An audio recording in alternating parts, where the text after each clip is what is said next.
éteintes, les micros sont éteints. Quand il y aura des moments d'échange, n'hésitez pas à allumer votre caméra et votre micro pour prendre la parole. Et donc, pour le programme de cet après-midi, je vais dans un premier temps vous présenter le bilan des signalements des établissements de santé de la région de l'année 2024, comme chaque année. Et puis, ensuite, habituellement, on essaye toujours de présenter dans ce type de webinaire des retours d'expérience. Donc, on aura un premier retour d'expérience sur une épidémie de BHRE en maladie infectieuse à Chambéry. Et puis, on a décidé cette année de faire un focus sur Candida auris. Ça fait un moment qu'on dit que c'est peut-être utile de faire un webinaire sur cette thématique. On s'est dit que le webinaire signalement était une bonne occasion, avec d'une part une intervention de professionnels de l'Institut Pasteur, CNR, des mycoses invasives et antifongiques, et puis d'autre part, un retour d'expérience, on verra, du parcours d'un patient porteur qui est passé en provenance de Madagascar dans plusieurs établissements de la région. Ce webinaire est enregistré jusqu'à la fin de la partie de épidémio, enjeux et recommandations qui sera assurée par le CNR. La dernière intervention ne sera pas enregistrée et ne sera pas diffusée ni en replay ni sur le site du CEPIAS pour des raisons de confidentialité. Voilà, alors du coup, c'est moi qui commence.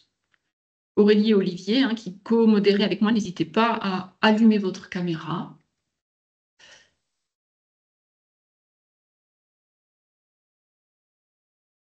Et donc, je vous présente le bilan des signalements de l'année 2024 dans la région Auvergne-Rhône-Alpes. Donc, je vous rappelle rapidement que le signalement des infections associées aux soins est un dispositif réglementaire qui a évolué au cours du temps. Donc, chaque établissement... pardon, excusez-moi, je vérifie, comme il y a un mot dans le chat, que tout fonctionne, que ce n'est pas un message en particulier. OK. C'est bon, Marine, on surveille le chat. J'ai une personne qui demande... Vas-y, C'est on bon, le surveille son le est chat. OK pour On tout le surveille monde. le OK, chat, merci. Marine. Donc, excusez-moi, je reviens à la présentation. Donc, vous connaissez les critères de signalement. Les établissements de santé ont l'obligation réglementaire de signaler via ICIN les infections associées aux soins sur certains critères, donc les infections associées aux soins inhabituels ou inattendus, qui surviennent sous forme de cas groupés, qui ont provoqué un décès ou qui sont une maladie à signalement obligatoire. Je me profite pour vous dire qu'on dit maintenant maladie à signalement obligatoire et non plus maladie à déclaration obligatoire. L'année dernière, je vous avais expliqué que le process de signalement et notamment les critères de signalement étaient en cours de révision par un groupe national mené par Santé publique France. Ce travail a débuté et est actuellement suspendu pour des raisons de renouvellement de professionnels au sein du bureau concerné de Santé publique France. Donc, je n'ai pas de conclusion à vous présenter ce jour. Et puis, pour rappel, une fiche BHRE avait été créée pour demander le signalement de l'ensemble des BHRE depuis 2017. Le circuit du signalement est celui-ci. Lorsqu'un établissement de santé émet un signalement, celui-ci est lisible simultanément par le CEPIAS et l'ARS. Et une fois que l'ARS l'a ouvert, Santé publique France a accès au signalement. Vos interlocuteurs privilégiés en cas de signalement sont le CEPIAS pour la plupart des signalements, l'ARS pour les maladies à signalement obligatoire. Ces trois organismes, CEPIAS, ARS, Santé publique France, font un bilan mensuel des signalements d'intérêt. Le Santé publique France effectue un bilan annuel national de l'ensemble des signalements nationaux et le CEPIAS effectue un bilan annuel régional que je suis en train de vous présenter. Et puis, en complément, il existe une lettre du signalement publiée par Santé publique France qui paraît à peu près 3 fois par an. En 2024, sur les 397 établissements de santé de la région, 95% ont un responsable signalement identifié. Ça signifie que pour les 5% restants, nous allons les contacter pour qu'ils puissent identifier et ou mettre à jour un responsable signalement qui serait peut-être plus à jour sur le site ICIN. En 2024, 124 établissements ont effectué au moins un signalement. Ça représente 31% des établissements de la santé. de la région. C'est pas énorme et on suppose que il n'y a pas 2 tiers des établissements de la région qui n'ont aucun événement à signaler selon les critères de signalement en une année. Et nous avons décidé de contacter les établissements de santé de la région qui n'ont pas signalé depuis au moins 3 ans consécutifs pour essayer d'identifier les freins au signalement. Donc, si vous êtes concerné par ce type d'établissement, ne soyez pas surpris qu'on vous appelle dans les semaines ou mois qui viennent. Ces 124 établissements de santé ont émis en 2024 428 établissements, ce qui représente une diminution de 24% par rapport à l'année précédente. On va essayer de comprendre pourquoi. Parmi ces 428 signalements, 188 concernaient des BHRE et 240 des autres signalements. Ces 240 autres signalements concernaient 1707 cas, dont 44 décès. Les 3/4 de signalements concernaient des épidémies ou cas groupés. 11% étaient des signalements avec un cas importé. Et puis, dans une grosse majorité des signalements, vous aviez déjà débuté ou réalisé des investigations et mis en place des mesures correctives. Dans 8 cas uniquement, vous avez demandé l'intervention d'une aide extérieure. En général, dans ces cas-là, on essaie de vous appeler sans tarder. Ce graphique représente l'évolution des signalements au cours du temps, à ce qui fut à l'époque en bleu le CECLIN, puis en vert à partir de la création du CEPIAS.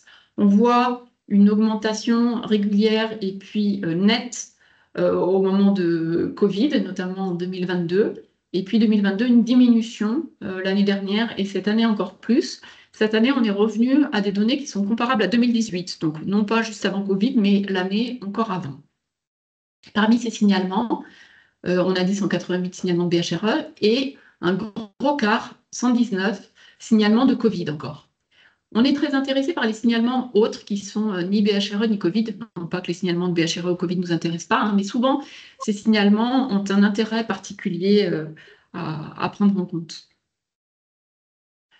Ce qui nous intéresse plus que le nombre absolu, c'est le nombre de signalements pour 10 000 lits d'hospitalisation complète. Donc évidemment, la courbe a la même forme que celle que je vous ai présentée précédemment.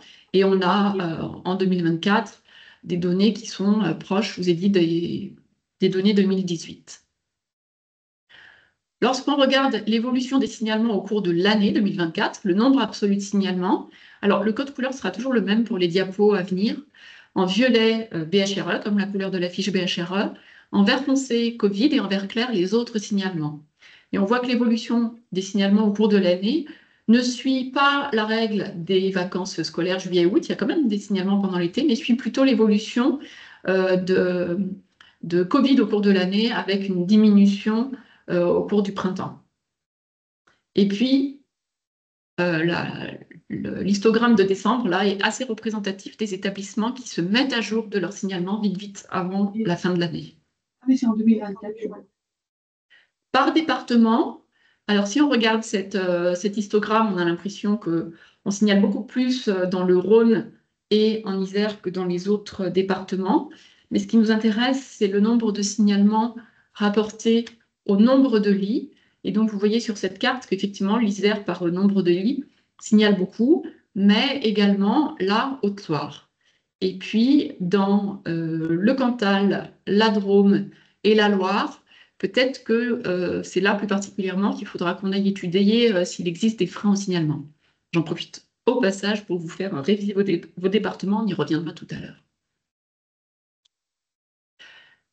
Tous les types d'établissements signalent, publics, tous les statuts, publics, privés et PIC, ainsi que tous les types d'établissements, sauf peut-être les SLD et les HAD, qui sont quand même concernés par le dispositif de signalement sur ISIN.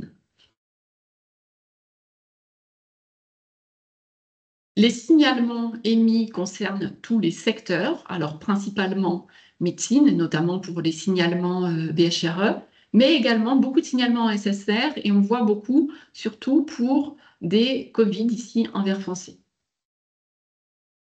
On voit qu'il n'y a pas de signalement Covid dans des secteurs comme l'AREA et la chirurgie, par exemple. Ah, pardon. Alors, tout ne s'affiche pas sur cette diapo et je ne sais pas pourquoi. Voilà, vous l'avez ici en entière. Les données que je vous montre à partir de cette diapo-là sont les données hors signalement Covid. Donc, hors Covid, 3/4 des signalements concernaient des cas groupés et 1/4 des cas uniques. Les cas groupés sont principalement dans le secteur SSR, notamment pour les épidémies de Covid, ainsi que médecine et aussi psychiatrie, où on nous a signalé un certain nombre d'épidémies de Covid, mais pas que Covid. Les cas isolés sont principalement en chirurgie, et puis ensuite médecine SSR et aussi Réa, et puis d'autres secteurs. Alors, je vais réessayer de me mettre voilà, en page complète. Par critères de signalement, donc les critères le plus fréquents de signalement sans surprise, on est toujours hors BHRE, hein, ce sont les cas groupés. Vous avez ensuite utilisé comme critère de signalement, vous avez coché l'agent pour la particularité de l'agent infectieux. Et puis, à parts égales, la localisation ou les circonstances de survenue et les décès. 18 signalements pour une infection associée aux soins ayant entraîné un décès. Si on fait un focus sur ces 18 signalements, ils concernaient, à part quasiment égales, des secteurs de chirurgie, médecine et SSR. Ils concernaient avant tout des infections respiratoires, puis des ISO et des bactériémies. Et les micro-organismes en cause dans les infections à l'origine des décès étaient du staph doré, du Covid, du PIO, et puis dans une moindre mesure, deux cas de signalement de la grippe et puis d'autres micro-organismes listés ici.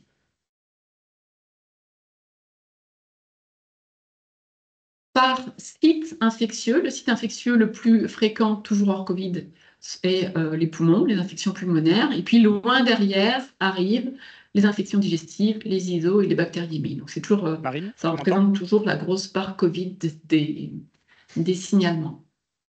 Marine, On revient maintenant à l'ensemble des signalements, c'est-à-dire inclus BHRE.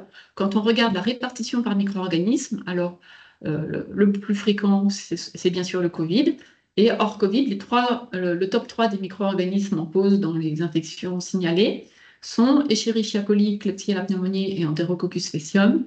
Et dans 2/3 des cas, le signalement est lié à une infection, enfin l'infection est liée à une BMR ou BHRE, ce qui est une proportion à peu près constante. On voit ici là, les infections à Legionella pneumophila, les légionelloses. Il y a eu 6 signalements cette année de légionellose dans les départements suivants, donc dans le Puy-de-Dôme, l'Isère, et puis un signalement dans le Rhône et un signalement dans l'Ain. On fait maintenant un focus sur les signalements de BHRE. Donc nous avons reçu cette année 188 signalements de BHRE, plus un certain nombre d'épisodes dont il faut qu'on complète la donnée des HCL signalés en complément. On est une région qui signale plutôt beaucoup de BHRE, mais on est aussi une grosse région. Il y a d'autres régions qui signalent encore plus de BHRE, hein, dans les Hauts-de-France, Grand Est ou Occitanie ou PACA par exemple. Tous les types d'établissements, alors j'ai pas cité Île-de-France, hein, évidemment, tous les types d'établissements, tous les statuts d'établissement signalent des BHRE.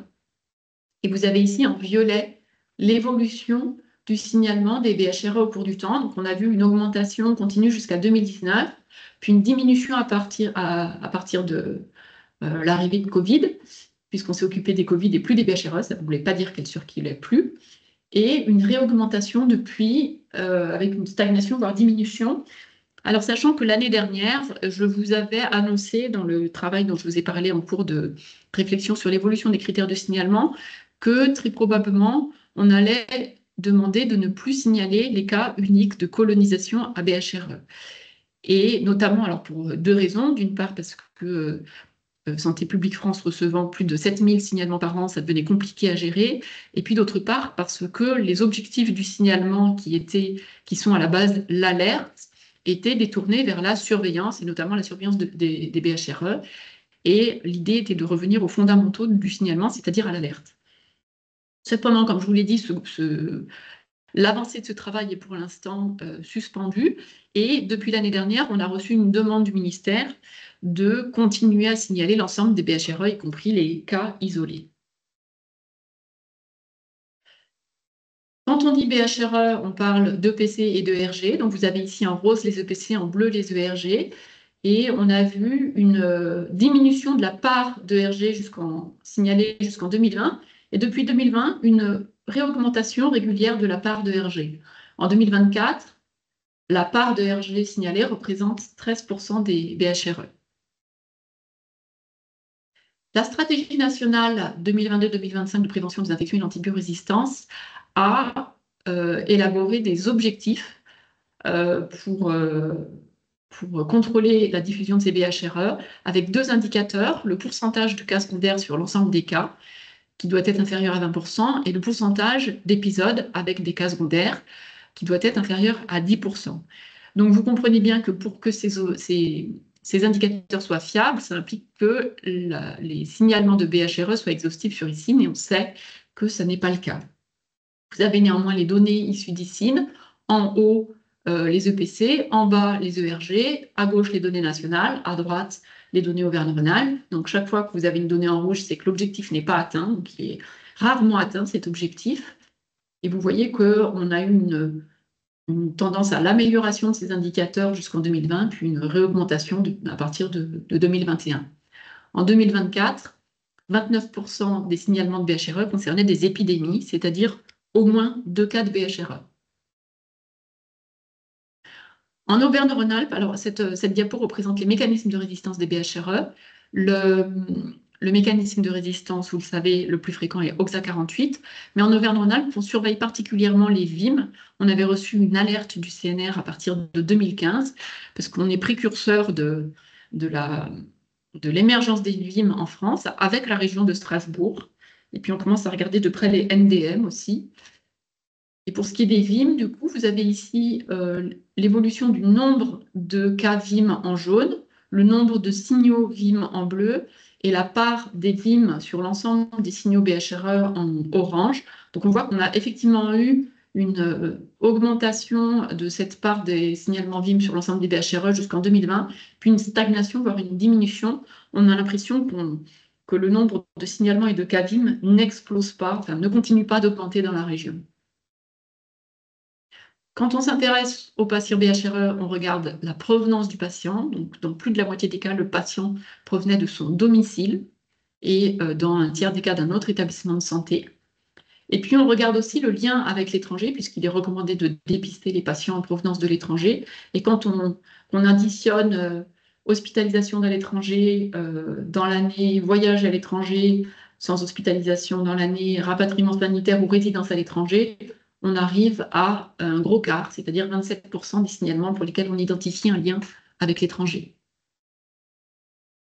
Quand il y a un lien avec l'étranger et quand on a l'information, les pays concernés étaient le Maroc, l'Algérie, la Turquie, la Tunisie, puis un peu moins fréquemment l'Italie, la Géorgie, le Portugal. Alors vous voyez qu'il s'agit de nombre de cas assez limité, on est à 6 au maximum, mais du coup en priorité des pays d'Afrique du Nord. Un court focus sur les signalements d'infection respiratoire aiguë, dont Covid.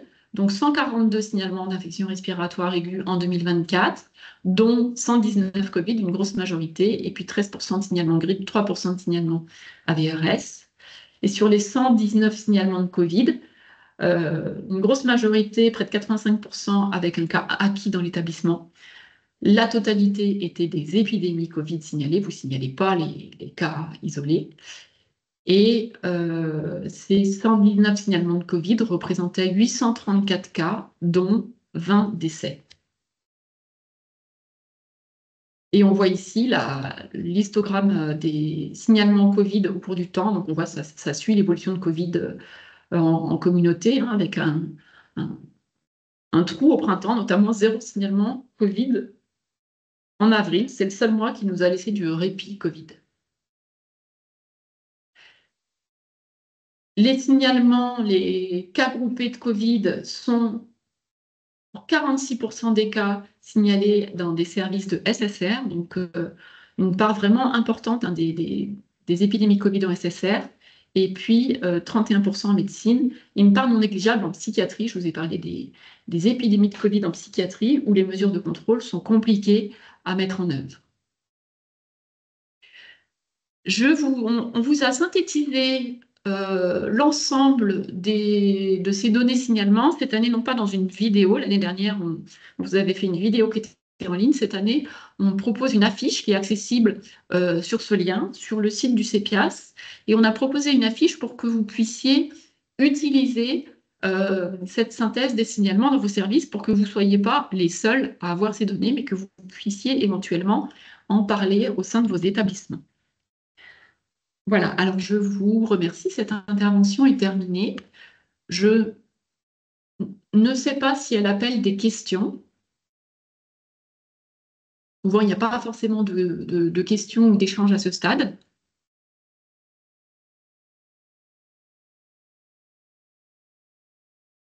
Et s'il n'y a pas de questions, nous allons enchaîner d'emblée avec la présentation du retour d'expérience, un an de BHRE en maladie infectieuse, qui est présenté conjointement par Maxime Virieux-Petit, qui est praticien hygiéniste au CH Métropole Savoie à Chambéry, et Nathalie Cousineau, infirmière hygiéniste dans ce même établissement. Donc, Maxime Virieux-Petit et Nathalie Cousineau, vous pouvez allumer votre caméra. Alors, et allumer votre micro. Est-ce que votre micro fonctionne? Normalement, c'est Je ne vous entends pas. Alors, sais pas. moi qui parle, Maxime, et je ne vous entends pas. Alors, attendez. On entend. Et puis, enfin, moi, j'entends. normalement, vous avez la entend. possibilité Oui, de je pense que partager votre écran. Marine, c'est toi qui nous entends pas. C'est Marine qui n'entend pas. Non, pas. Ah, ok. Je pense. Très bon message. Je vais aller lui dire que je pense Oui, qu'elle a un je lui fais un problème. message en même temps. Je vais dans son bureau. Oui, je m'absente. Est-ce que c'est moi qui partage mon écran ou le diaporama est affiché par l'organisateur? Alors, on me dit que c'est moi qui ne vous entends si pas. Si vous pouvez le partager, on vous laisse faire. Et si vous n'y arrivez pas, ben, on prendra la main. Alors, je vais regarder. Ah ben super. Ah ben, si jamais il y avait des questions, maintenant je vous entends. Peut-être que vous m'avez posé des questions que j'ai rien entendu. Il y a eu 42 questions, Marine, mais bon, voilà, c'est comme ça, hein, tant pis. Non, il n'y a pas eu de demande de questions. Moi, j'avais juste une, mais on en reparlera après, sur les diapositives. Alors, est-ce que vous arrivez à partager votre écran ou pas? Parce que moi, je ne vois pas votre intervention. Ça vient. Ah voilà, super. Est-ce que vous pouvez le mettre en plein écran? Oui, je vais le faire. Hop, il y a un petit délai de latence. Voilà. Super. Eh bien, la parole est à vous. Super, merci beaucoup. Donc, bonjour à tous. Tout d'abord, je tiens à excuser Nathalie Cousineau qui ne peut pas être présente aujourd'hui. Donc, je serai seule pour vous présenter ce retour d'expérience sur un an d'épidémie BHRE en maladie infectieuse au sein du Centre hospitalier Métropole Savoie. Donc, tout d'abord, un peu de contexte pour vous présenter l'établissement. Donc, le CHMS, c'est un établissement qui se compose de 1200 lits. Cette épidémie à EPC Oxa 48-like, elle s'est déroulée dans le service des maladies infectieuses dermato-addictologie, appelé MIDA. C'est un service qui comporte 36 lits avec une organisation avec 16 chambres seules et 10 chambres doubles et qui s'organise en 3 secteurs, dont un secteur qu'on appelle secteur BHRE. Donc, qu'est-ce que le secteur BHRE? C'est une organisation en fait, qui a été mise en place sur le CHMS depuis mai 2018. Ce secteur BHRE, il correspond en réalité au secteur 3 du service MIDA. Il s'agit d'un secteur dédié aux patients qui sont étiquetés porteurs BHRE et au sein duquel les patients vont être dirigés de manière préférentielle lors d'une hospitalisation si cela ne représente pas de perte de chance pour le patient. Concernant les professionnels qui sont en charge de ce secteur, il existe donc une équipe soignante de jour qui est dédiée au secteur BHRE, qui travaille en 12 heures, avec une IDE et une AS pour le secteur, tandis que la nuit, on a uniquement une IDE qui est dédiée, mais l'aide-soignante va s'occuper des 3 secteurs. Concernant les ASH, elles sont communes aux 3 secteurs, mais il y a une volonté de marche en avant, c'est-à-dire vraiment que dans la mesure du possible, les ASH vont finir par le secteur 3. Néanmoins, il existe des pratiques de bionettoyage qui sont spécifiques à ce secteur BHRE, puisque le chariot de ménage il est dédié à ce secteur et on a un protocole de bionettoyage au départ d'un patient BHRE qui est spécifique, puisque le papier toilette, l'essuie-main et la balayette WC ainsi que son support sont jetés de manière systématique au départ du patient porteur. En ce qui concerne les dépistages, il faut savoir qu'au sein de ce secteur, on note la présence quasi permanente d'au moins un porteur dans ce secteur, peu importe le mécanisme de résistance. Et par conséquent, on réalise des dépistages hebdomadaires des patients du secteur qui sont donc considérés contacts dès qu'on a présence d'un patient porteur excréteur. L'intérêt de cette organisation avec ce secteur BHRE, c'est que ça permet de limiter tout d'abord le nombre de services à dépister au sein de notre hôpital et ça limite également le nombre de dépistages à envoyer au laboratoire.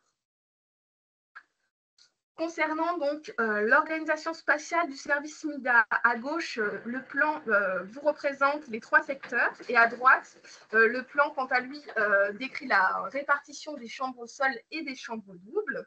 Donc, comme vous pouvez le voir, le secteur 1 et le secteur 3 sont tous les deux composés de chambres au sol, mais aussi de 2 chambres doubles chacun, tandis que le secteur 2 comporte uniquement des chambres doubles. Pour reprendre le déroulement de cette épidémie, ça a débuté le 23 mai, dans le secteur 3, où un premier cas secondaire à EPC OXA48 est découvert, avec un patient porteur Escherichia coli OXA48 et Enterobacter cloacae OXA48. Puis à peu près un mois plus tard, le 20 juin 2023, au sein du secteur 3, à nouveau, un deuxième cas est découvert, impliquant cette fois-ci Klebsiella oxytoca OXA48, et le service passe alors en épidémie. En effet, au sein du CHMS, contrairement au ROCO national, le passage en épidémie se fait dès lors qu'il y a 2 cas secondaires observés au sein de l'unité.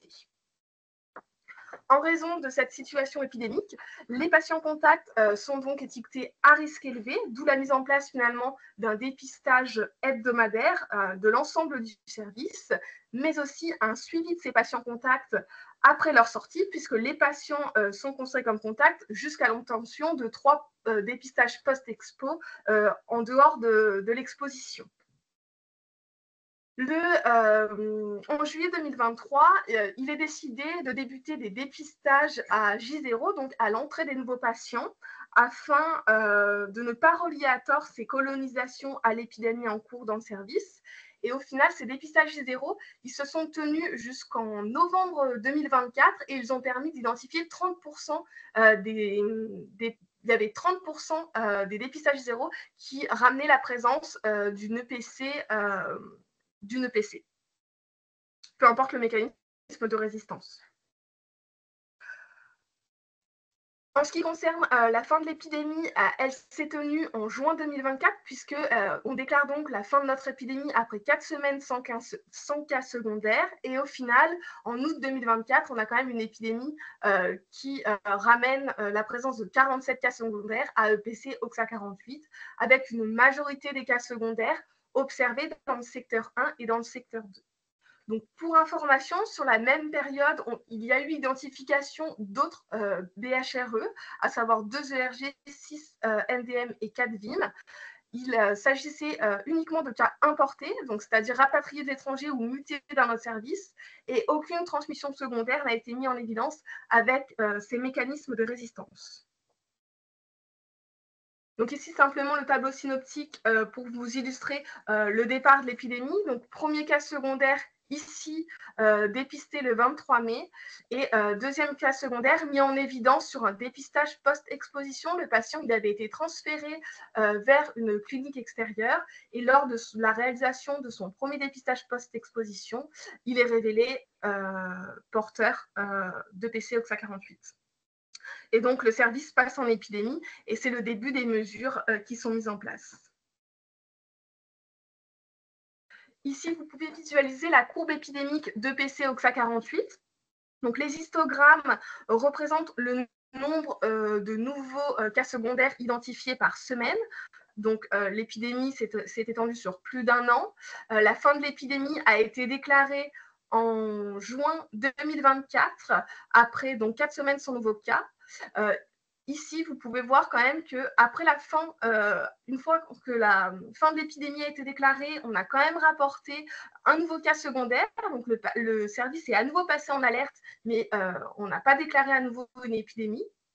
puis à nouveau une période de latence de plusieurs semaines, de 7 à 8 semaines, au décours de laquelle de nouveaux cas secondaires au sein d'une même chambre double ont été identifiés.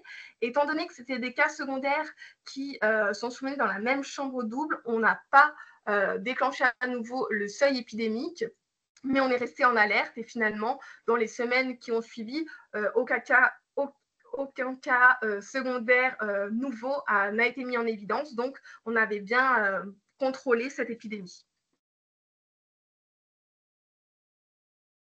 Lorsqu'on s'intéresse à la répartition de ces cas secondaires selon la typologie de la chambre, on s'aperçoit qu'on a une concentration des cas secondaires en chambre double, puisqu'on avait 37 cas secondaires sur 47 qui sont survenus en chambre double. En effet, les 10 chambres doubles sont à l'origine finalement de 75% des cas secondaires, ce qui réinsiste sur finalement la nécessité de vraiment privilégier au maximum les chambres individuelles lors de la conception des nouveaux hôpitaux, et cela peu importe la spécialité médicale. Concernant maintenant les espèces impliquées dans l'épidémie, on avait majoritairement du Citrobacter frundi oxa48, puisqu'il représentait 46,6% des EPC identifiés, suivi de Klebsiella oxytoca à hauteur de 27,6% et d'Escherichia coli avec 13,8%. Lorsqu'on s'intéresse maintenant au nombre de cas secondaires impliquant Citrobacter frundi, on s'aperçoit que l'espèce est à l'origine de 26 cas secondaires, soit 55% des cas secondaires au total. Et cette différence de pourcentage est simplement due au fait que certains porteurs étaient colonisés par plusieurs espèces OXA48. On s'est alors interrogé sur les voies de transmission potentielles et les investigations à mener. Donc, premièrement, on s'est posé la question d'une transmission croisée et donc on est allé regarder l'indicateur qualité-sécurité des soins qui est le score ICHA pour avoir un reflet de la consommation de SHA au sein du service. On a vérifié si on avait un bon respect des opportunités à l'hygiène des mains, ainsi qu'un bon respect des PCH contact, avec notamment est-ce que les soignants portaient correctement le tablier lors d'un contact avec un patient ou son environnement lorsque le patient était étiqueté porteur BHRE, et si on n'avait pas également de mésusage de port de gants. Deuxième voie de transmission potentielle, deuxième hypothèse possible, la persistance d'un réservoir environnemental. Et pour cela, on a réalisé un panel de prélèvements environnementaux et on est allé vérifier qu'on avait un respect des protocoles de bio-nettoyage au sein de l'unité. Donc, tout d'abord, ce tableau pour vous présenter les consommations de SHA donc en MIDA sur les 4 années précédentes de 2019 à 2023. Donc, on peut voir que l'indicateur qualité-sécurité des soins est validé à plus de 100% sur les 4 dernières années, ce qui est vraiment un argument fort pour minimiser l'implication de la transmission croisée dans cette épidémie. En ce qui concerne l'évaluation des pratiques professionnelles, donc c'était une évaluation qui était centrée sur le respect des précautions standards. On s'était intéressé, comme je vous le disais, à l'opportunité d'hygiène de main à l'entrée et à la sortie des soignants de chaque chambre. Et on avait un respect des opportunités à 100% des cas, que ce soit pour le corps médical que aussi bien pour le corps paramédical. En ce qui concerne les pratiques de bio-nettoyage, elles ont fait l'objet à plusieurs reprises d'une évaluation par le OH. On n'a pas observé de mésusage du port de gants au sein de cette unité et un bon respect de la protection de la tenue par le tablier lors de la mise en place des PCH contact. De même, l'injection des excrétas était correcte, avec une bonne utilisation du lave-bassin, pas d'élimination des excrétas dans les toilettes. Tout ça constitue un faisceau d'arguments pour minimiser à nouveau l'implication de la transmission croisée. Concernant les prélèvements environnementaux, donc plusieurs sites ont été prélevés, à savoir notamment la surface des chambres avec l'environnement proche patient, mais également au niveau des salles de bain, les pourtours lavabo ou lunettes des WC qui correspondent finalement à la zone de projection du siphon et qui peuvent être un reflet de la contamination des siphons. Donc ces prélèvements se sont déroulés sur une période de juillet 2023 à septembre 2023. Tous les prélèvements issus de l'environnement proche du patient se sont avérés négatifs et à contrario, pour les prélèvements de salle de bain, on avait un panel de prélèvements qui étaient positifs, aussi bien avant et après entretien de la salle de bain, dans les chambres de patients porteurs ou non, et cela dans les 3 secteurs. Nous avons également prélevé de manière importante les siphons de douche et lavabos des 26 chambres du service, ce qui représente quand même 208 prélèvements réalisés sur un an, avec plusieurs vagues de prélèvement des siphons. Première vague en août 2023, immédiatement après un premier cycle de désinfection par vapeur. Les prélèvements ont révélé qu'on avait quand même encore un siphon sur 2 qui était positif après un traitement par choc thermique par vapeur, et ils étaient majoritairement colonisés par Cefrondi. En mars 2024, on a voulu réitérer cette désinfection par vapeur et surtout évaluer à distance si une désinfection par vapeur pouvait prémunir d'une recolonisation des siphons. Donc, c'est pour ça qu'on a réalisé les prélèvements 1 mois après cette deuxième désinfection par vapeur. Au final, on avait encore 35% des siphons qui étaient positifs, puisque 18 siphons sur les 52. Et on avait la présence d'un siphon positif dans plus de la moitié des chambres, avec principalement les siphons de douche. Et à nouveau, Citrobacter fondi était encore l'EPC la plus fréquemment retrouvée. En juin 2024, après l'introduction de la désinfection quotidienne à la javel, après 10 jours de cette méthode, on reprélève nos siphons et là, on n'a plus que 5,8% des siphons qui reviennent positifs, uniquement des siphons de douche et toujours par Citrobacter fondi. Et puis enfin, en août 2024, 2 mois après le début de la désinfection quotidienne à la javel, on peut voir qu'on a une efficacité qui persiste, une efficacité de ce biocide qui persiste, puisqu'on a seulement 3,8% des siphons qui sont positifs à 2 mois, et avec la même typologie de siphon et la même espèce bactérienne impliquée. En ce qui concerne les prélèvements du matériel partagé et des environnements communs, ils sont revenus systématiquement négatifs à l'exception d'un prélèvement sur une chaise pesée en août 2023. Et enfin, on a également prélevé l'eau sur plus de 3 mois en 2023 et l'eau s'est toujours avérée être négative. Lorsqu'on fait un parallèle avec la présence d'un réservoir environnemental, c'est-à-dire la présence d'un siphon positif et la répartition des cas secondaires, on s'aperçoit qu'on a vraiment une superposition spatiale des réservoirs environnementaux et des cas secondaires. En effet, l'ensemble des cas secondaires sont survenus dans 15 chambres différentes. Les réservoirs environnementaux, c'est-à-dire les siphons positifs, ont été retrouvés dans 14 chambres et il existe une cohérence entre les siphons positifs et les chambres avec survenue de cas secondaires dans 73% des cas, c'est-à-dire 11 chambres sur 15. Finalement, on a donc 11 chambres qui sont pourvoyeuses de 81% des cas secondaires, à savoir 38 cas sur 47. Et on peut donc dire que l'existence d'un réservoir environnemental avec un siphon positif est quand même liée à 80% des cas.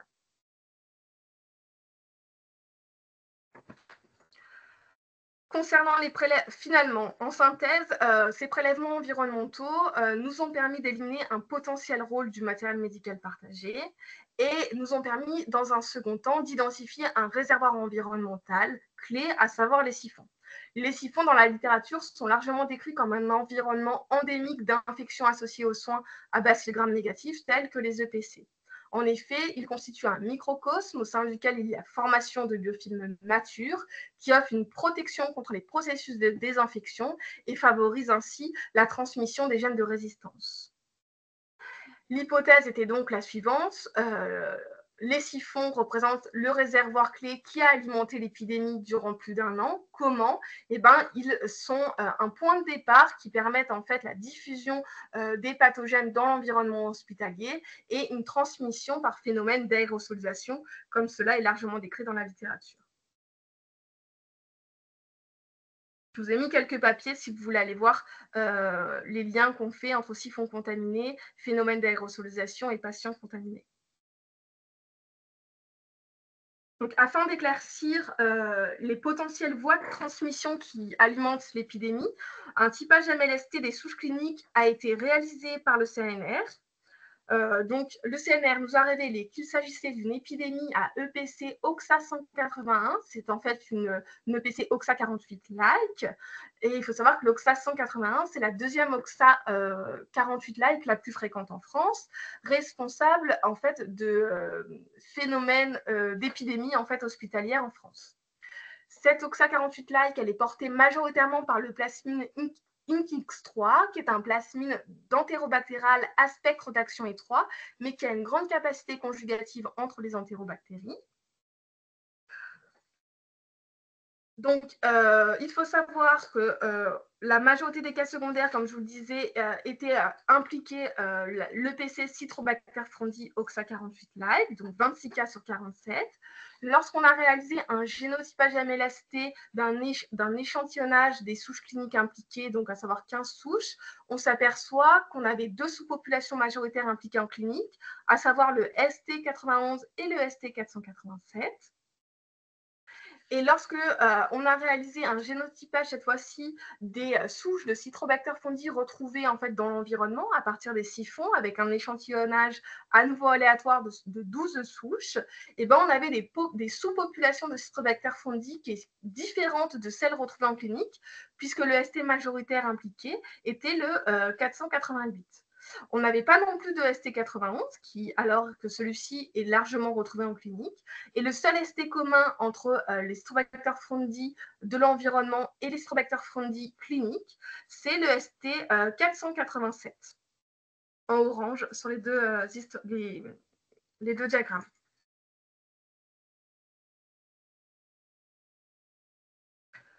Donc finalement, on peut se demander est-ce qu'il existe réellement un lien entre la colonisation des patients et les réservoirs environnementaux. En effet, Citrobacter frondi OXA 48-like est clairement l'espèce majoritairement retrouvée en clinique et dans les siphons. Mais comme on vient de le voir, les sous-populations impliquées sont différentes. Comment l'expliquer? Eh bien, tout d'abord, notre échantillonnage et notre typage des souches étaient limités. Déjà, premièrement, on avait un échantillonnage limité des siphons, puisqu'on a typé uniquement une douzaine de souches par MLST. De plus, on a un fort biais de sélection lors de la mise en culture des prélèvements environnementaux, puisqu'on recherchait uniquement les espèces OXA 48, et donc on a identifié uniquement les sous-populations, donc les ST de Citrobacter frondi, porteurs du gène OXA 48. Mais ça ne permet pas d'affirmer qu'au sein du siphon, on n'avait pas de sous-population ST91. En effet, le transfert du gène de résistance et le transfert plasmidique au sein de la population ST91 a pu se faire ultérieurement dans le siphon.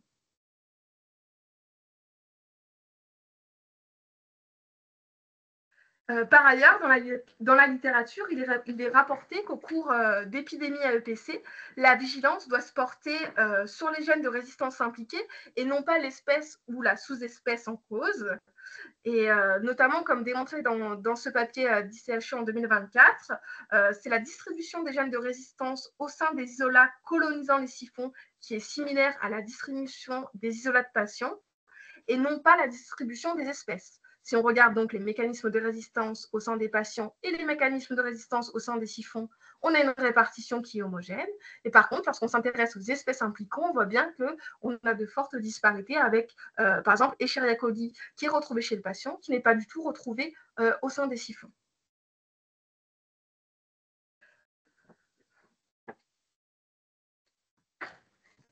Et enfin, dernière question soulevée par cette épidémie, c'est finalement l'origine de cette contamination environnementale.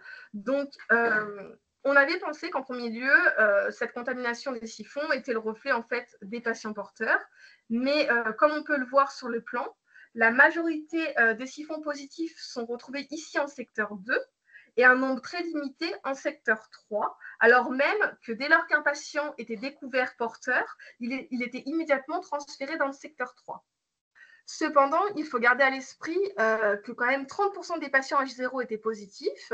Et si on s'intéresse au génotypage des souches de Citrobacter frondi identifiées à J0, on s'aperçoit qu'elles appartiennent majoritairement au ST488, qui est cohérent avec le ST qu'on retrouvait au sein des siphons. On a donc une cohérence des sous-populations entre les patients J0 et les siphons. Enfin, dernière hypothèse émise sur l'origine de cette contamination environnementale, faut savoir que Citrobacter, c'est un genre d'entérobactéries productrices de carbapénase qui va être dominant au sein des effluents hospitaliers.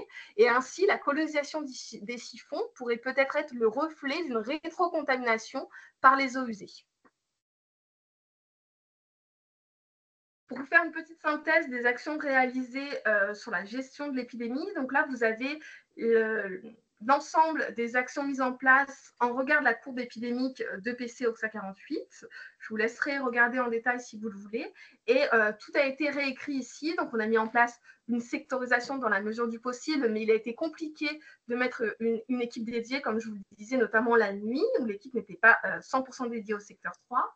On a fait ce qu'on appelle au CHMS des actions de compagnonnage, donc qui consistent en fait à se rendre en service de soins et à faire avec l'équipe soignante, c'est-à-dire à faire les soins de nursing, à faire par exemple une pose de cathéter, et ça permet également de reformer ou de corriger en même temps que le geste est fait s'il y a une déviance au protocole habituel.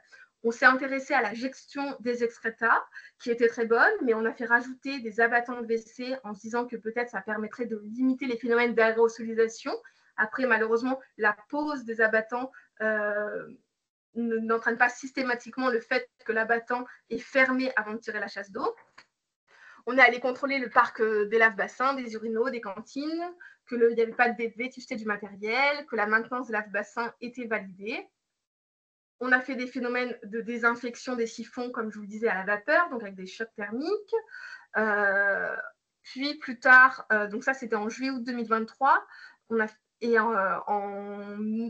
c'est quand on a initié la javel, voilà, là, en juin 2024, on a débuté la javel de manière quotidienne dans le siphon, qui est vraiment une pratique qui n'avait jamais été faite au CHMS, puisque l'entretien quotidien des siphons consistait uniquement à entretenir la robinetterie avec un détergent, et 2 fois par semaine, un agent désinfectant était mis dans le siphon avec du désimpro.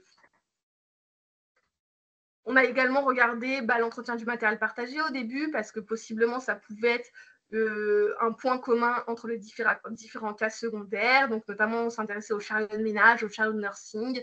On a fait tout un entretien de fond de l'ensemble du service. Je vous laisserai regarder l'ensemble des actions réalisées plus en détail. Et actuellement, donc, ça fait quand même plus de 6 mois que l'épidémie est terminée.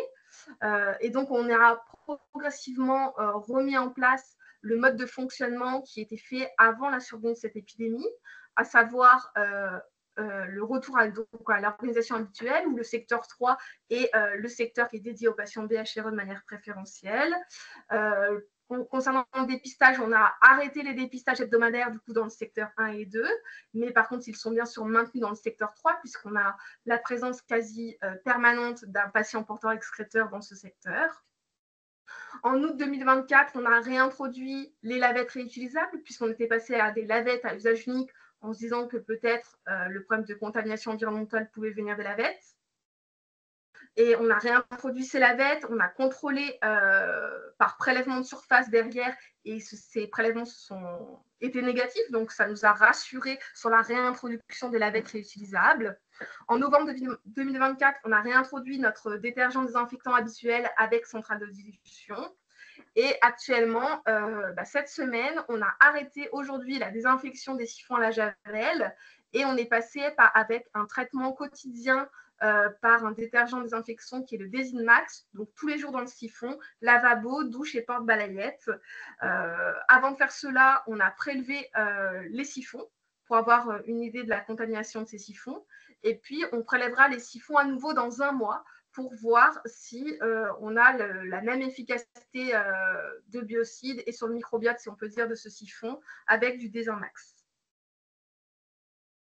Donc, en conclusion, on a fait face au CHMS à une année d'épidémie de PPC OXA 48-like, avec une espèce prédominante qui est le Citrobacter frundi, qui est vraiment une espèce bactérienne qui présente de nombreux facteurs de résistance dans l'environnement, qui se rapproche des compétences de survie de Pseudomonas aeruginosa au sein des siphons, ou de Stenotrophomonas maltophilia, par exemple. L'épidémie a été contrôlée grâce à un bundle d'actions variées, et notamment d'importants leviers d'action sur les méthodes de biodénettoyage, puisque c'est l'origine environnementale qui a été retenue. Merci pour votre attention. Merci énormément, Maxime, pour cette présentation. Alors, c'était challenge de présenter un an d'épidémie dans un temps contraint. On va quand même prendre le temps de questions. Je voudrais dire que cette grosse épidémie, on l'a suivie de près avec vous au CEPIAS et un des intérêts du signalement, c'est que le CNR, en recevant les souches, oui, je vous propose de départager votre écran, comme ça on pourra avoir accès à l'ensemble des personnes si jamais des personnes souhaitent prendre la parole. Le CNR a identifié une seconde épidémie en France qui était liée à la même souche de Citrobacter freundii. Et ça nous a donné l'occasion de faire une réunion avec cet autre établissement, Santé publique France, le CNR et le CEPIAS concerné, puisque c'était dans une autre région de France, pour essayer de comprendre les facteurs communs qu'il pouvait y avoir à ces deux épidémies. Et puis, là, vous avez effectivement bien montré les liens qui existaient ou pas entre les souches présentes dans les siphons et puis les souches présentes chez les patients colonisés. Alors, est-ce que c'est possible que vous départagiez votre présentation? Et puis, il y a une première question de Cédric Dananché. Je te propose de mettre ta caméra, Cédric, et d'allumer ton micro. Bonjour, merci Maxime pour cette brillante présentation, puisque c'est un sujet qui nous intéresse tout particulièrement à Lyon parce qu'on est pas mal impacté par ça. J'avais deux petites questions. Quand tu parlais d'aérosolisation, est-ce que tu parlais vraiment de l'aérosolisation ou plutôt des projections? Parce que c'est vrai que aérosolisation, moi j'avais essayé dans des douches de montrer l'aérosolisation en plaçant des boîtes loin pour éviter les projections. Il y a un petit peu de littérature là-dessus, donc comme quoi il peut quand même y en avoir éventuellement dans l'air quand le patient prend sa douche. Mais après, le fait entre aérosolisation et projection, c'est vrai qu'on se dit, le patient, si jamais il laisse tomber sa brosse à dents, finalement, c'est plutôt l'eau qui va rester sur le sol qui...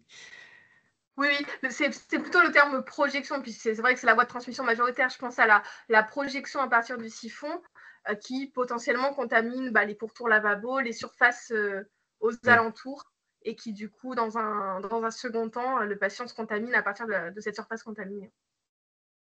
Ok. Et puis alors, je me disais, parce que nous, on a fait à peu près le même style d'enquête. Alors, c'est drôle. Est-ce que vous avez, dans les services de soins conventionnels, notamment où c'était en épidémie, retrouvé des BHRE dans les siphons de lavabo? Parce que nous, on n'en trouve pas du tout, par contre.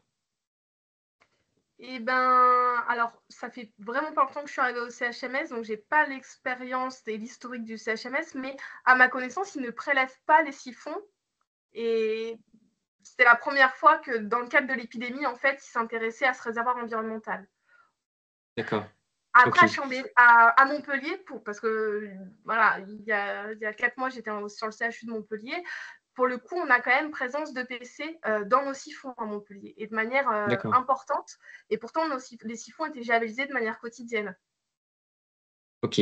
Ah oui. Et puis alors, la troisième question, justement, parce que je travaillais avec Sarah là, il n'y a pas très longtemps, justement sur la désinfection par javélisation quotidienne. C'est vrai qu'on discutait de la toxicité des dérivés chlorés pour l'environnement, et justement, je lui posais la question, en fait, quelle est la toxicité? Et il se trouve qu'en fait, ça fait des produits qui sont chloraminés avec les matières organiques, et du coup c'est ça qui fait la toxicité des produits chlorés, parce qu'autrement ils se décomposent normalement en eau et en sel, quoi. Et justement, est-ce que vous avez un petit peu de votre côté, parce que je sais qu'il y a de plus en plus de CH et de CHU qui javélisent, et notamment dans des services à risque, et nous à Lyon on se pose la question. Moi j'ai toujours une petite appréhension en termes de développement durable, quoi, où je trouve que c'est un petit peu dommage d'essayer de contrer un mécanisme par finalement de la chimie. Est-ce que vous avez essayé d'autres moyens, je sais pas, changement de modèle ou Oui. actuellement, donc, au CHMS, on a javelisé donc, le service de MIDA là, jusqu'en mars. Là, on arrête. On n'a aucun autre service où les siphons sont javelisés, peu importe que le service soit à risque ou non. Et par contre, on est en train de switcher sur un autre modèle de siphon avec des siphons sans bonde, avec une expérience de siphon AquaTools pour tout un secteur de MIDA. Là, justement, c'est le projet qui est en train de se mettre en place. On aimerait comparer, comme on a 3 secteurs, un secteur avec des services AquaTools sans bonde, un secteur avec les siphons classiques, mais avec une remise à blanc pour partir sur des siphons propres, non colonisés H0. Et puis un dernier secteur où on aurait à nouveau des siphons classiques, mais javelisés, pour comparer un petit peu l'efficacité de chaque méthode. Mais je pense qu'effectivement, l'alternative architecturale semble, si ça marche, c'est pour moi clairement la meilleure solution. Puisqu'on sait que l'exposition répétée aux biocides, derrière, c'est antibiorésistance. Et avec les résistances croisées biocides-antibiotiques, ça paraît pas être une solution durable. Ok. Merci beaucoup en tout cas, puis félicitations à toi pour cette présentation et à toute l'équipe. Merci beaucoup. Je transmettrai à l'équipe, c'est gentil. Merci beaucoup. Alors, je ne vous cache pas qu'on a du retard. On va quand même prendre la question qui est sur le chat. Est-ce que tu veux prendre la parole, Isabelle? Peut-être que tu n'as pas la parole. Isabelle qui note, il me semble avoir noté la supériorité de la désinfection Javel par rapport à la vapeur. Est-ce que c'est bien ça? Oui, clairement. En tout cas, pour notre cas au CHMS, il y a clairement pas photo entre les deux aspects. Malheureusement, la chimie était bien plus efficace que la vapeur. Alors, on entend un autre micro allumé. Si ce n'est pas pour une question, je veux bien que vous coupiez votre micro. Alors, il y a des questions qui arrivent. Alors, on va essayer de faire des questions courtes avec des réponses courtes. Pascal, à toi la parole. Juste pour conforter et rebondir sur ce que vient de répondre Maxime Virieux, c'est qu'à l'ICPIC, il y a 2 ans, il y avait eu toute une session sur les réservoirs environnementaux et notamment les réservoirs dans les siphons de BHRE ou de BMR, et que la meilleure méthode, enfin en tout cas, quelles que soient les méthodes testées pour désinfecter les siphons, celle qui avait montré le plus d'efficacité était l'association systématiquement avec de la javel, avec quand même à moyen terme des résultats assez décevants puisque les siphons se recontaminaient visiblement assez rapidement. Merci. Jean-Luc Emery. Oui, bonjour. Et vous avez essayé de faire un nettoyage avec des probiotiques? Parce qu'on utilise de plus en plus. Non, malheureusement, oui, mais c'est une alternative. Oui. Parce que on n'a pas essayé, mais ça peut être une alternative intéressante, ouais. Ça colonise toutes les surfaces et ça rentre en compétition avec des BHRE. Donc, je ne sais pas, sur les dernières publications, ça montrait une certaine efficacité, donc tout en ayant une démarche RSE. Est-ce que ça montrait une efficacité sur des siphons déjà contaminés ou sur des siphons neufs? Non, c'était sur des surfaces. Et c'est pour ça que je trouve que ça serait peut-être intéressant de le mettre sur des siphons, dans des siphons, voilà, pour voir ce qu'il en était. On a vu passer des choses sur des siphons. Il me semble que c'était sur des siphons neufs, que ça avait un intérêt et un moindre intérêt sur des siphons déjà anciens, déjà colonisés avec des biofilms. De mémoire, je confirme, Pascal. J'avais pas lu ça, donc. Okay, merci. En tout cas, je vous remercie vraiment beaucoup pour cette intervention. Pour avoir suivi de près cette épidémie, je peux vous dire que le CHMS a tout essayé en termes d'investigation et d'action à mettre en œuvre pour venir à bout de ce gros événement. Alors, je vous propose de passer maintenant à notre focus candidat au risque et je suis heureuse d'accueillir le professeur Alexandre Alagno, qui est chef de service de mycologie de l'hôpital Saint-Louis et directeur adjoint du CNR mycoses invasives et antifongiques à l'Institut Pasteur, accompagné de Marie Desnaux-Olivier, également directrice adjointe au CNR en question. Et je vous propose d'allumer vos caméras et vous devez normalement avoir le partage d'écran possible. Bonjour, oui, merci. Alors, je vais essayer de retrouver mon document au milieu des autres. Je le laisse si tu veux, Alexandre. Ah bah vas-y, partage si tu veux, très bien. Enfin, attends, je l'avais tout à l'heure. C'est Marie qui va commencer. Vous voyez là ou pas? C'est bon? Oui. C'est Oui, bon, on voit, faut que tu mettes en plein le écran. document, on ne vous voit pas, mais peut-être. Ouais, vous je sais pas n'entendez pourquoi j'ai un problème de caméra, mais bon, si vous voyez le truc, c'est le principal. Faut que tu te mettes en plein écran. Ouais, j'arrive. Tac. Ça va comme ça? Super. Ok, Et super. donc, c'est à vous, merci. Merci. Donc, du coup, on va vous parler avec Alexandre en binôme un peu de candidat Oris. Donc, c'est un champignon.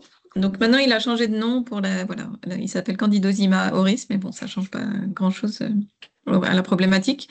Donc, c'est une levure, en fait, ascomycète, microscopique, qui a été décrite en 2009. C'était un premier cas qui a été rapporté au Japon chez une patiente pour une otite. Mais de façon rétrospective, le premier cas a été finalement identifié en 1996 en Corée du Sud, et le premier cas qu'on a eu en France on l'a recensé en 2007. Et en fait, c'est un pathogène qui a émergé à partir de 2011-2012, de façon simultanée dans différents continents, surtout en Inde au début, et ensuite en Amérique du Nord, et puis ensuite en Afrique, et en Asie, et en Amérique du Sud.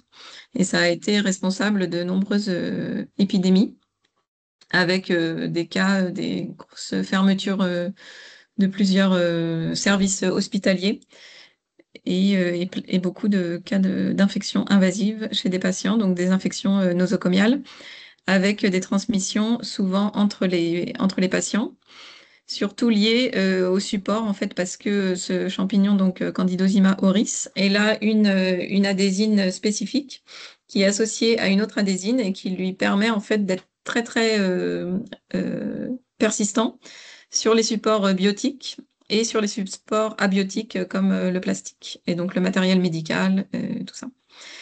Au niveau de sa virulence, c'est à peu près comparable aux autres levures qui sont responsables d'infections invasives comme Candida albicans, avec toujours donc pour les infections à champignons un taux de mortalité assez élevé, entre 30 et 60%. Pour ce qui est de l'identification au tout début, donc c'était dans les premières années, c'était assez compliqué, mais maintenant il y a des systèmes qui ont été bien mis à jour, notamment l'identification par spectrométrie de masse avec le MALDI-TOF. Donc généralement, les bases actualisées donnent une identification assez rapidement et correcte. Sinon, on peut faire aussi le séquençage des régions cibles ITS et 26S qui sont utilisées de façon en routine pour les champignons. Et il y a aussi un milieu spécifique Chromagar qui a été mis en place, qui s'appelle Candida+, et dont je pense Alexandre va vous parler un tout petit peu après. Il y a aussi des techniques de génotypage, donc par microsatellite et aussi par comparaison des SNP à partir des données de génome entier, qui ont permis, l'analyse des génomes entiers a permis en fait de mettre en évidence que c'était pas une infection simultanée d'un même clone qui avait pu avoir lieu dans les 5 continents là au début des années 2010. Mais finalement, il y avait des spécificités de clades différents suivant l'origine géographique, avec le clade 1 qui était majoritairement retrouvé en Inde, le clade 2 plutôt au Japon, le clade 3 en Afrique du Sud, le clade 4 surtout en Amérique du Sud, initialement beaucoup au Venezuela, avec des isolats résistants aux échinocandines. Le clade 5 et 6 ont été identifiés beaucoup plus récemment et pour l'instant, seulement des cas assez isolés en Iran et à Singapour pour le dernier. Donc, on peut faire voilà, du génotypage par microsatellite ou aussi il y a des études phylogénétiques qui ont permis de montrer que habituellement, quand on avait un seuil de plus de 5 SNP à peu près sur la totalité du génome et avec une bonne corrélation avec les données épidémiologiques, on pouvait conclure à la clonalité des isolats. Et ensuite, il y a une différence qui a été un peu étudiée au niveau de la virulence. Et le clade 2 semble être le moins virulent. Il est surtout rapporté dans les cas d'automycose, avec aussi le clade 5. Et les candidémies sont plus souvent associées à des souches de clade 1 et clade 4, en tout cas, ce qui est rapporté pour l'instant dans la littérature. Et le clade 4, qui est en plus le plus résistant aux échinocandines, semble être le plus virulent dans les modèles in vivo qui ont été faits. Alexandre, tu veux parler Oui. sur Ça, ce truc? ça, c'est une diapo pour vous montrer à quel point Candida auris peut être responsable de mélange et être présent autour d'une flore dans une gélose chromogène. Et vous voyez que là, vous avez un mélange de Candida glabrata qui est rose et puis du Candida auris qui donne des colonies sur la gauche, qui donne des colonies blanches. Et puis à droite, un mélange de glabrata, de albicans en vert, et puis de colonies blanches qui peuvent être du parapsilosis ou du Candida auris. Et donc ça vous pose tout d'emblée la difficulté d'aller.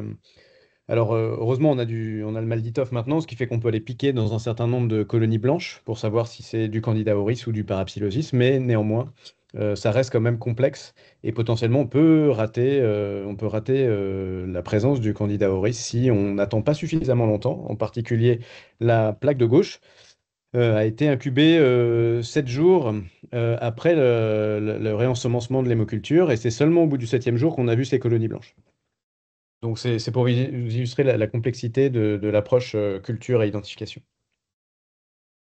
Vas-y, tu peux. Surtout que tu parlais juste de Candida parapsilosis, parce que souvent, Candida auris, la colonisation en fait se fait au niveau cutané, et ensuite il va y avoir une infection. Enfin, en tout cas pour les cas d'infection invasive, c'est comme ça. Et Candida parapsilosis, fait aussi partie du microbiote cutané, donc on peut souvent le retrouver dans les mêmes prélèvements, quoi.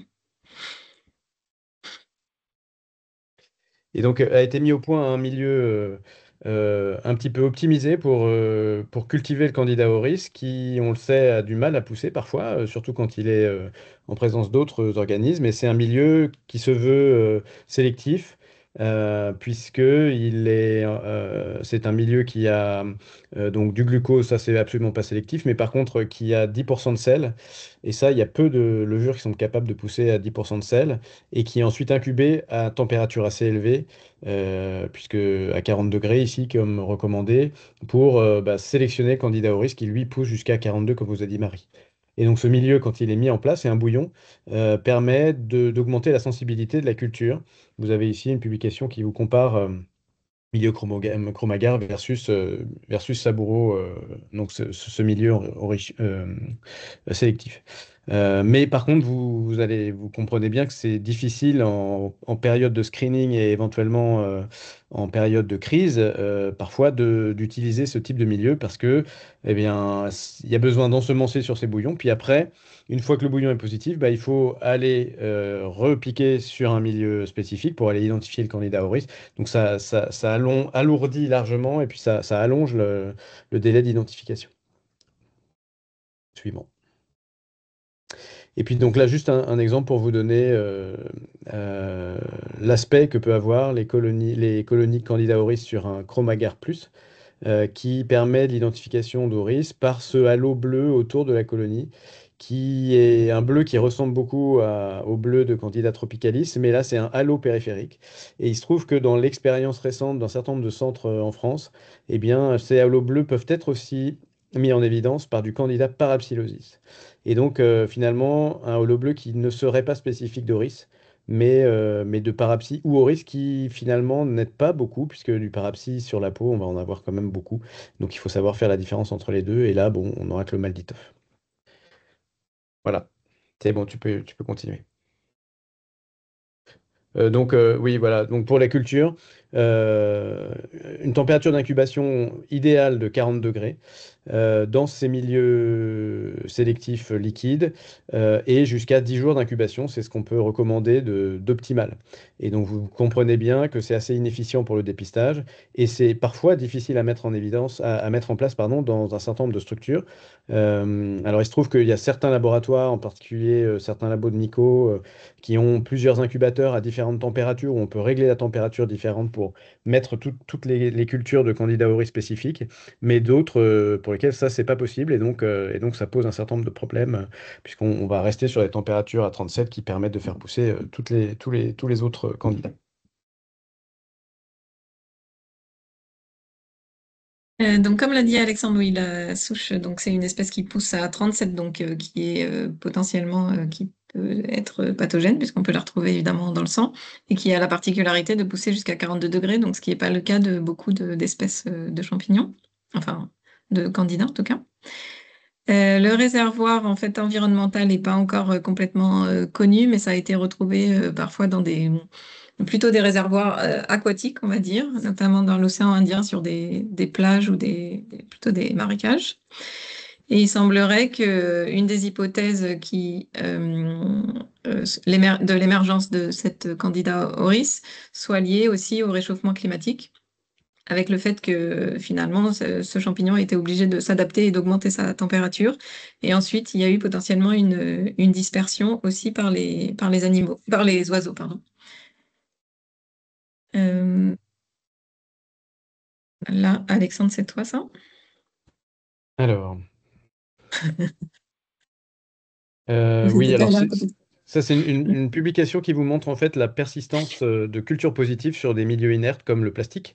Et donc vous voyez que Candida auris peut persister 14 jours, jusqu'à 14 jours avec quelques CFU positives sur du plastique, donc sans nutriments évidemment, et une culture positive. À l'inverse, vous avez Candida parapsilosis qu'on retrouve sur la peau aussi, qui peut lui aussi persister très, très tardivement jusqu'à 28 jours. Mais donc c'est pour vous illustrer le fait que c'est un organisme qui persiste longtemps dans l'environnement et qui va être du coup, par définition, simple à transmettre d'un patient à l'autre via du matériel. Donc là, c'était pour vous montrer un peu les données épidémiologiques au niveau mondial, un peu plus récentes. Donc, il y a un système en fait de surveillance aussi par le CDC, auquel le CNR participe. Et donc, on voit qu'il y a eu une apparition, on va dire, des cas, que ce soit des cas d'infection invasive ou de colonisation, à partir de 2016. Donc, en Angleterre, tout d'abord, beaucoup de cas. Et ensuite, il y a eu une grosse épidémie en Espagne. Et ensuite, dans le nord de l'Italie. Et plus récemment, une épidémie importante en Grèce.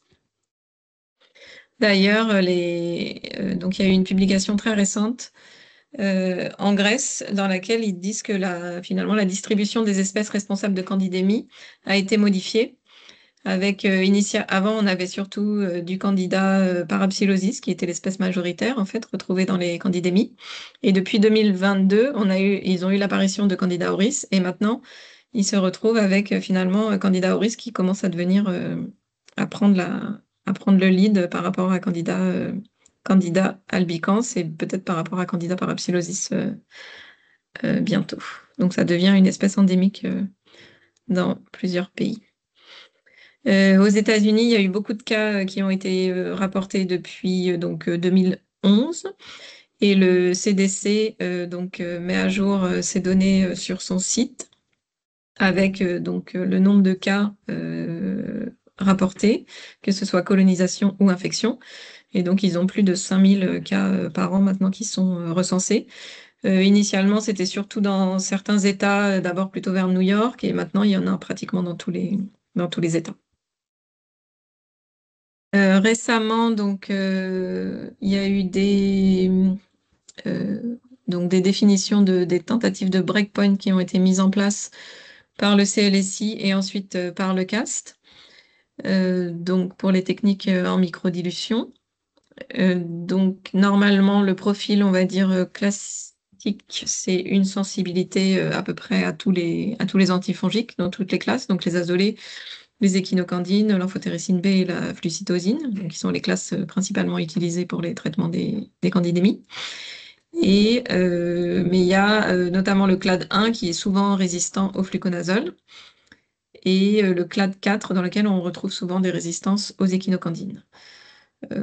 Pour l'instant, je vous montrerai après les données sur les souches qu'on a eues en France. On a de la résistance surtout au fluconazole, mais pas encore ni aux échinocandines ni à l'amphotéricine B.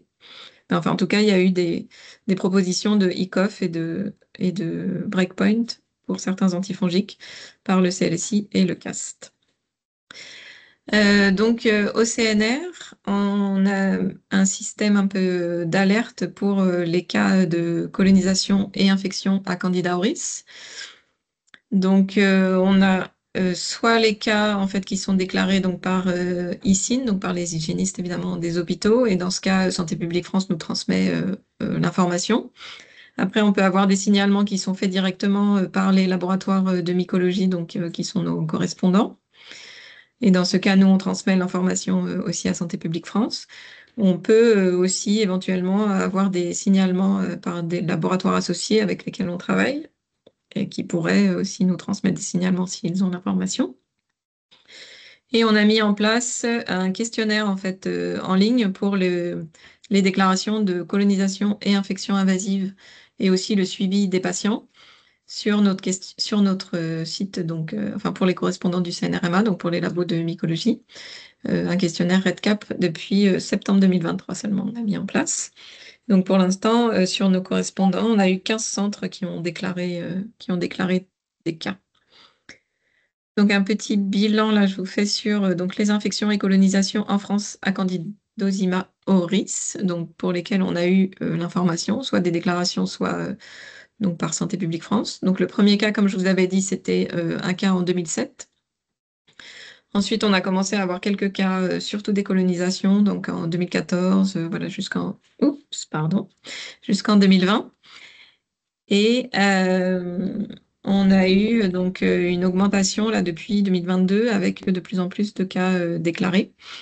Donc on a eu en tout depuis 2007 19 infections invasives déclarées, 38 colonisations dans 23 hôpitaux différents, donc hôpitaux de l'Hexagone et aussi des DOM-TOM, enfin de La Réunion uniquement.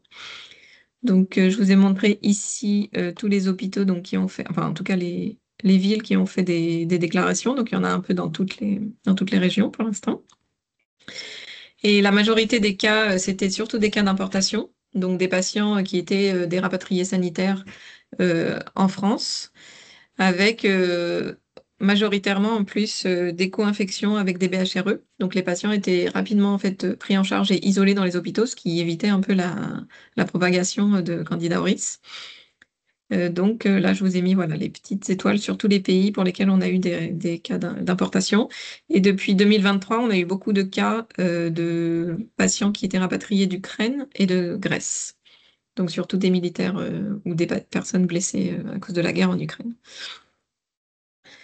Donc comme je vous ai dit tout à l'heure, il y avait plusieurs clades qui sont identifiés, suivant initialement l'origine géographique. Et en France, les patients qu'on a eus ont essentiellement des souches qui sont dues au clade 1, qui est le clade initialement indien.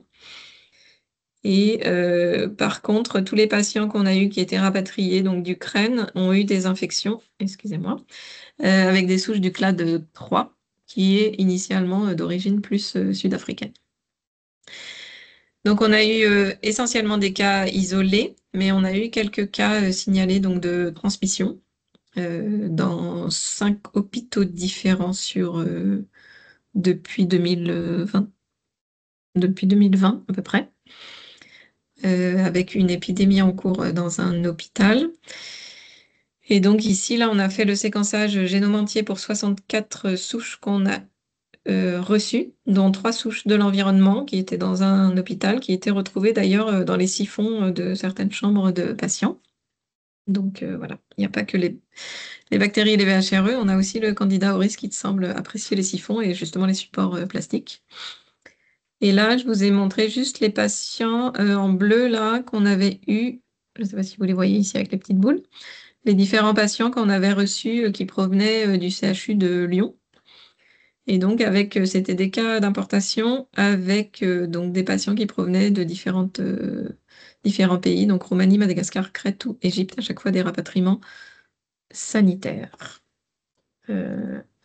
Ensuite, pour ce qui concerne la sensibilité aux antifongiques, pour les Candida auris, donc, on a reçu essentiellement donc, des souches du clade 1 qui sont résistants au fluconazole, comme vous pouvez voir ici, avec des CMI élevés.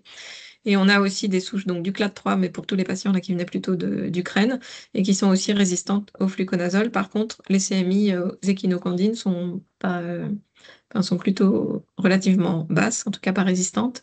Et à l'amphotéricine B, elles ne sont pas résistantes non plus. Voilà pour les données épidémiaux. Et après, je pense, Alexandre, tu voulais parler du dépistage par la PCR. Oui, alors Dans l'arbre diagnostic du dépistage, on a introduit un moment la PCR. Alors, il existe plein de PCR publiés, des PCR quantitatives en temps réel, publiées dans la littérature. Vous en avez un exemple ici. Donc, elles sont toutes globalement bonnes. Et on a standardisé un protocole au CNR qu'on a partagé avec plusieurs hôpitaux qui en avaient le besoin, à Nancy en particulier, à Strasbourg, dans différents contextes, pour que bah, chaque centre puisse s'autoriser de faire le diagnostic en PCR quantitative. Et on va discuter pourquoi c'est important et éventuellement les limites. Diapo suivante. Alors, ces tests sont bons, hein. On peut détecter jusqu'à une CFU de Candida auris et sont en général plus sensibles que la culture, ce qui peut poser un certain nombre de problèmes quand on prend comme argent comptant finalement le résultat de la PCR, mais qui rend quand même service dans on va dire, une attitude de screening. Donc, globalement, vas-y, suivant. L'avantage de la PCR en temps réel, c'est de détecter dans les échantillons de dépistage directement, hein. Donc, on prend les écouvillons, on les ensemence pas nécessairement, on peut faire en parallèle. On extrait de façon automatisée, on fait la PCR. En général, en 24 heures, 48 heures, on peut screener un nombre de patients important, jusqu'à 96. Et donc, un gain de temps pour l'identification des potentiels patients positifs. La culture en parallèle met 7 à 10 jours avant de rendre un résultat négatif. Donc, dans ce laps de temps-là, on n'a pas d'information de savoir qui est porteur et qui est un patient à mettre en isolement et voilà, et qui fait partie de la chaîne de transmission. Donc globalement, c'est un outil intéressant. Par contre, il faut savoir l'interpréter, il faut savoir l'utiliser à bon escient. Et l'utilisation qu'on a proposée, c'était de l'utiliser comme un outil de screening, de criblage. Donc vous avez 20 patients, vous screenez votre service, vous avez 20 patients, vous allez screener en PCR temps réel. Et puis s'il y a des patients positifs, eh bien vous allez aller chercher la souche spécifiquement. Et si la culture est négative, vous allez répéter les cultures. Et puis, si la culture est négative, on ne considérera pas ce cas comme un vrai cas de colonisation à Candida auris. Par contre, si la culture est positive, eh bien, là, vous avez un réel cas identifié. Suivant. Alors, quel type de prélèvement? Alors, il y a quelques belles études qui montrent que le prélèvement axillaire et inguinal, qui était recommandé initialement dans nos recommandations de 2019 du Haut Conseil de santé publique, eh bien, était relativement insuffisante, puisqu'on arrivait à une sensibilité un petit peu moins de 78%. Et donc, en rajoutant un prélèvement nasal, on augmentait jusqu'à 85-90%. Et puis, plus vous allez augmenter le nombre de prélèvements, plus vous allez pouvoir augmenter la sensibilité. Mais globalement, on recommande de faire axillaire et inguinal avec un écouvillon et nasal avec un autre écouvillon. Suivant. Je vais passer là-dessus. Suivant. Encore. Pour arriver jusqu'aux recommandations, alors les dernières, on va dire la note qu'on a rédigée avec la Société française de mycologie médicale et la Société française d'hygiène hospitalière, concernant, voilà, quand est-ce qu'on fait un dépistage, qu'est-ce que c'est un cas d'infection de colonisation, et qu'est-ce qu'on fait. Donc globalement, les indications du dépistage de Candida auris par les cultures d'écouvillons inguinales, axillaires et nasales sont préconisées pour tout patient. Ce qui est dit, c'est hospitalisé dans les 12 mois précédents, notamment chez les patients rapatriés d'une réanimation d'un pays étranger. Un dépistage à réitérer si admission dans les 12 mois suivant le retour, et si le patient est antérieurement colonisé ou infecté par Candida auris. Suivant. Alors, l'utilisation de la QPCR pour que ce soit clair, donc une PCR positive doit être confirmée par une culture, c'est très important. Si la culture est positive, on appellera ça un cas certain. Si la culture est négative, un cas possible, et donc renouveler et élargir les sites de prélèvement. Donc là, on écouvillonne le patient par tous les sites possibles.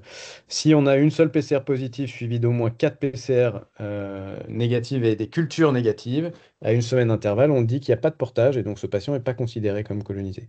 Si on a 2 PCR positives avec une culture nègre, on dit qu'il est possible et donc là, c'est adapté en fonction, on va dire, du risque local et de l'évolution de l'épidémie.